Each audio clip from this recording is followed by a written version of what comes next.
I am pleased to bring forward this rule on behalf of the Rules Committee. The rule provides for consideration of H.R. 38, the Concealed Carry Reciprocity Act. The rule provides for 1 hour of debate equally divided between the chairman and ranking member of the Judiciary Committee. The rule also provides for a motion to recommit. Yesterday, the Rules Committee had the opportunity to hear from my fellow Judiciary Committee members, Chairman Goodlatte, Ranking Member Nadler, as well as Congressman Sheila Jackson Lee and others. The ranking member of the Sheila Jackson Lee, who happens to be the ranking member of the Crime Subcommittee. Last month, the Judiciary Committee rigorously debated H.R. 38 and considered 22 amendments to this legislation. The committee also marked up and discussed H.R. 4477, the Fix-Nix Act, which is incorporated into the Rules Committee print. I would like to thank my friend from North Carolina, Mr. Hudson, for introducing this legislation, which takes a common sense approach and reflects our constitutional right to bear arms. Mr. Speaker, all of us in this body took an oath to uphold and defend the Constitution. And as well as we all understand, the Constitution enshrines our right to keep and bear arms in the Second Amendment. Over the years, the right has been challenged in court and in some cases by public opinion. However, lest there be any question about the constitutionality of our right to keep and bear arms, let me remind my colleagues that the Supreme Court, the highest court in the land, recognized in a 2008 opinion that the Second Amendment conferred an individual right to keep and bear arms. As the son of a Georgia State trooper, I learned the respect for firearms at a very early age. I have shared that respect with my boys and daughter. As a member of Congress, I believe I have a duty to uphold American liberties for current and future generations. I'm a co-sponsor of the Concealed Carry Reciprocity Act because I believe constitutional rights extend past state lines.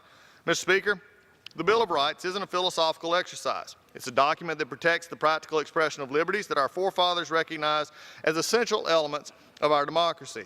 I myself have a concealed carry permit, and as a husband and father, I have prioritized being able to defend my family and my home should the unthinkable happen.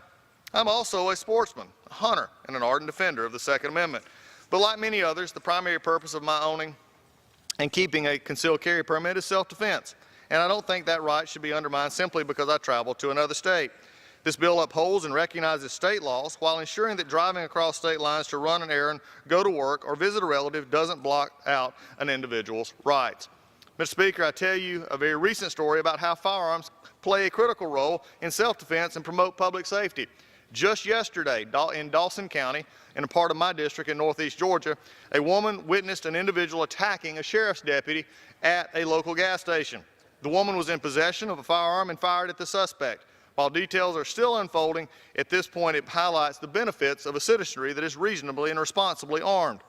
Contrary to the claims of Second Amendment detractors, and Concealed Carry Reciprocity Act is not about expanding access to firearms or putting guns in the hands of criminals. On the contrary, the bill includes protections to uphold laws surrounding firearm possession and safeguard individuals' ability to protect themselves and their neighbors. The Concealed Carry Reciprocity Act supports the Second Amendment rights of law-abiding Americans, and importantly, it offers a solution to the current patchwork of state laws affecting concealed carry permits. Currently, all 50 states issue concealed carry permits in some capacity, but these laws leave citizens traveling across state lines to decipher a variety of state laws or risk inadvertently breaking the law. It is also worth noting that of the states that have adopted right to carry legislation, no state has repealed it. Moreover, Mr. Speaker, we simply have no evidence to indicate that concealed carry permit holders pose a risk to public safety.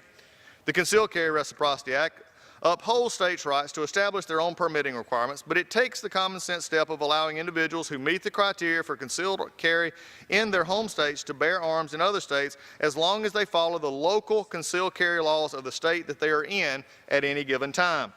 The bill does not allow individuals who currently would be prohibited under federal law from possessing firearms to obtain those weapons, and it doesn't tell states how to regulate the use of firearms. It does, however, ensure that law-abiding citizens can protect themselves and exercise their Second Amendment rights when crossing state lines. 30 states, including Georgia, already have shall issue permits, which require states to issue permits to individuals who meet the legal requirements for a concealed carry permit. 8 states have a may issue law that allows discretionary permit laws, and 12 states allow for carrying of a concealed weapon without any permit or license at all. While many states have some type of reciprocity whereby they mutually recognize permits from other states or may honor permits or licenses issued by other jurisdictions, moreover, there are some states that neither recognize out-of-state concealed carry permits nor issue permits to non-residents, resulting in a complete ban on the concealed carry rights of non-residents who find themselves in those states. The legal landscape of these state laws and their terms for recognizing concealed carry permits is complex. Yet, Mr. Speaker, we must recognize and remember that at a practical level, our union focuses by acknowledging the necessary reciprocity on certain state functions, this being one of them and should be. But the current patchwork of state law means that these law-abiding individuals have to stop and think about their rights, whether they are located at the time, and recognize their Second Amendment rights, or they risk breaking the law. Also, Mr. Speaker, H.R. 38 includes the text of the Fixed NICS Act. The Fixed NICS Act ensures individuals who are prohibited from receiving firearms are properly documented in the NICS system, and it would require federal agencies to report relevant records in accordance with the law. Mr. Speaker, the legislation before us upholds a constitutional right to keep and bear arms and recognizes the fact that the Bill of Rights isn't limited to certain jurisdictions.